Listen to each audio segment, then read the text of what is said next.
Right, hello, I'm Debs. This is Deb Made This. Welcome. This is part 2 of the Spring Summer Wardrobe Edit 2023. So, if you haven't seen part 1, I shall link it up here. Go and look at part 1. This is part 2, the Box of Delights.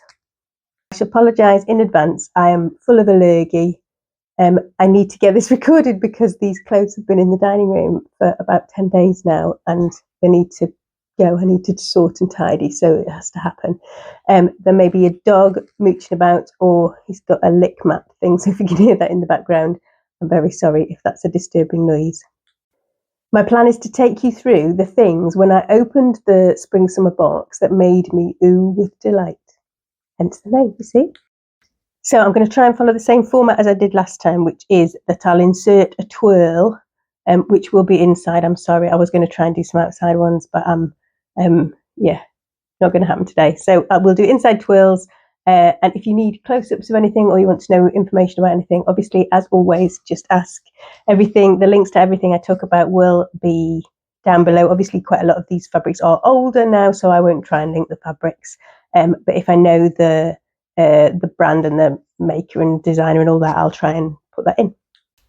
Right, so these are in no particular order, to be honest. So this is number 1, which is what I'm wearing. So this is the Myosotis dress by Deer and Doe. This is the first time that I made this pattern.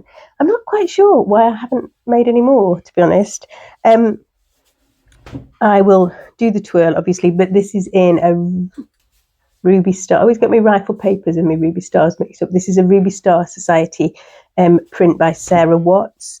And it has a really cool selvage, which says something about, I'm just looking at, I'm curling up my skirt and looking at what it says. It says, she is fierce and ever-changing.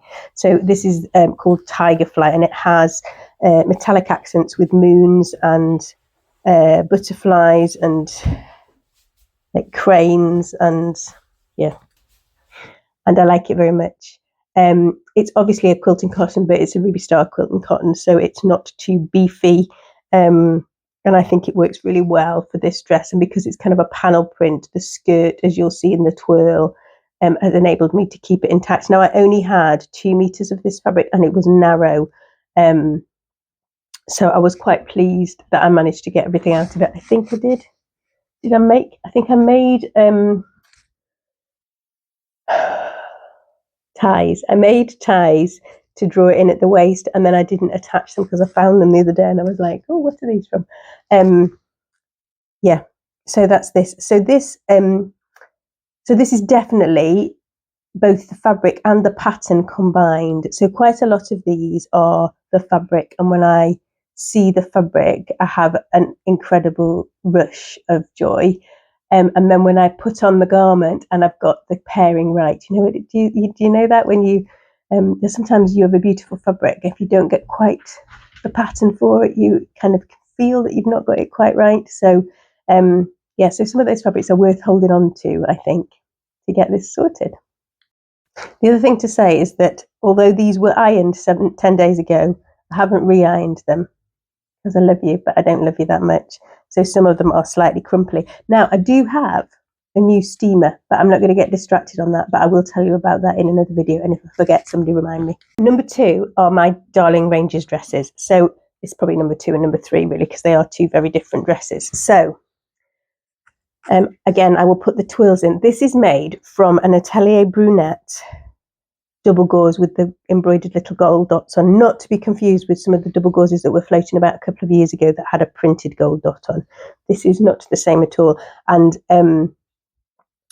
Atelier Brunette double gauze is just beautiful. It's such a nice fabric. And this, again, is a really nice fabric combination. This has those little ties on the back to bring the waist in should you feel the need. This gets worn all year round. I really love this. It has these beautiful little gold buttons, which are almost like pennies. They've got like a like a motto on them. I'll have to try and take a picture and see if I can work out what it says, but they're proper metal rather than being plastic, and they came from the Cone Exchange, which is a little kind of reclamation place close to us, which has a fantastic supply of buttons. So yes, that one is a firm favourite. I think I made it in 2018, I want to say. But yes, much loved. And this is the other one. So this was I think this was the first Darling ranges that I made, and I made this was definitely in 2018, because I'm very thin in the first pictures, and that was just straight after my marathon. This is made in a mermaid print, which is, I think it was a cotton, no, I can't remember. I think it was a cotton and steel print. I couldn't get any more. I did try and get any more. Now I had 1.5 meters of this, hence it's sleeveless. I think I did cut out the sleeves, and then when I tried to put them on, it felt very uncomfortable for me. This was made from the paper pattern. I bought the Darling Ranges paper pattern for £1.99 in a charity shop, and when I made it up, I noticed that it was a bit odd, the drafting of the bodice with the sleeved bodice didn't seem quite right to me, and I think I wrote to her and asked Megan Nielsen about it, and they sent me a free copy of the kind of updated pattern, and so I could see the difference, which was really interesting from a pattern making point of view, to kind of understand about the arm's eye and the changes that are made when you put a sleeve on, because obviously you need a bit more space when you've got a sleeve on, and when you've got a sleeveless bodice you want to kind of have it neat to the body. So I just finished that with some bias tape in a contrasting colour, and I'm just relieved that I can still get in this. It's on the snugger side, I would say, but I think it looks fine and it feels fine, and because it's kind of cotton, I think it's all right. I don't think I could get rid of this even if I wanted to be honest. It just is, it's just such a lovely fabric, and such, as I say, such a good fabric pattern combination. Numbers 3 and 4 are the same pattern as well. So this is the Elodie by Closet Core, and I made quite a lot of amendments to this to try and get the bodice to fit me the way I wanted to fit. So this one was my toile, and I made it originally just in this blue cotton linen blend, which was very inexpensive. And then I decided it looked like scrubs and I wasn't going to wear it. So then I went to Claire Wellesley Smith workshop with stitching in it, and I really enjoyed the stitching part of it, and so I decorated it, and I really like it now. And this is another one that's just a firm favourite. So in this case it wasn't the fabric really, but the way that I'd managed to personalise it to make it properly mine. So that was my Elodie toile. I then went on, 2 secs, and I think this was last year, I went on to make my Elodie proper, in this incredible Lady McElroy lawn, which had been in my stash for about 3 years. I love this dress. It's one of those ones that does feel a bit special, and I think it was fairly hard work to get it finished on time. I have put in it a finish just in time label, which is a Kylie in the Machine one. But yes, no, I really enjoyed this. It is properly long, and I wore it with some blue wedges when I wore it, and I wore it for my lovely mother-in-law's birthday party up in St Andrews. Fairly sure that was last year. So that made me very happy. So that's a dress that has some memories associated with it as well. So I have to be a bit careful about that, because trying to separate how you feel about the garment from how you remember the occasions can be an important thing to do when you're trying to edit your wardrobe.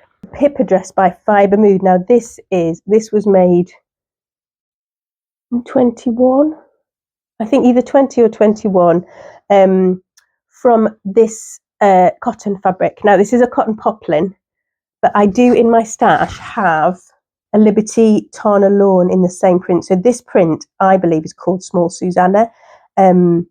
It's one that they don't do anymore, and I ended up I've got 4 meters of a colourway that I wasn't quite sure about to make a penny dress, the Colette penny dress, not the Sew Over It penny dress, which is a kind of button shirt dress with a waist cummerband, which is a really cool pattern. And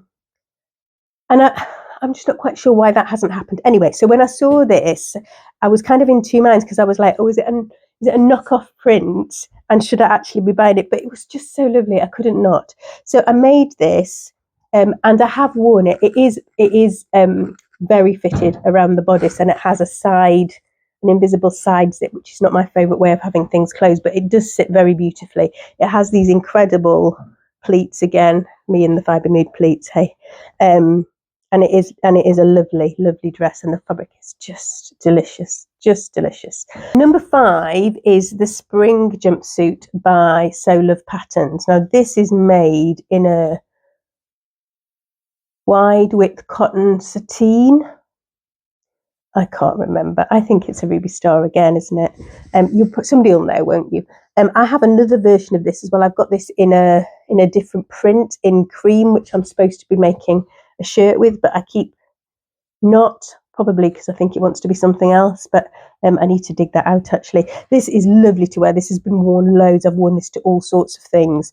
It has that beautiful bodice detail, which means that it looks really nice but feels really comfy to wear. It has a zip up the back, is the only thing to say, then with a keyhole opening, but because it's got the zip and then the keyhole, you don't need to be kind of double jointed in order to do it. I can't be doing the clothes. I need somebody's help to get in and out of.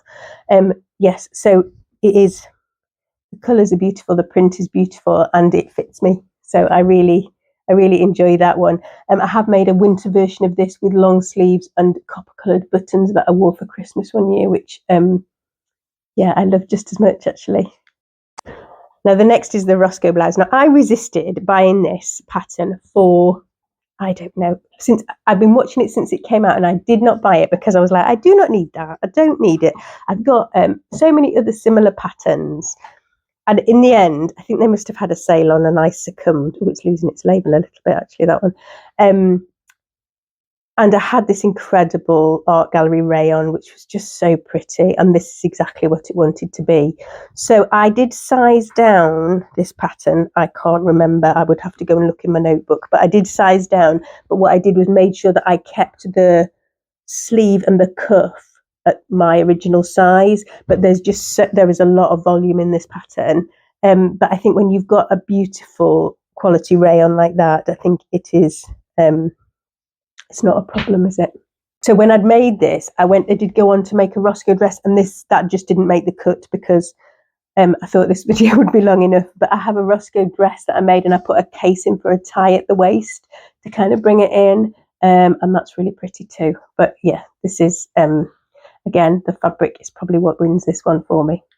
Right, we're nearly there. I've got 2 more. I've kind of lost track of numbers, but never mind. So I have...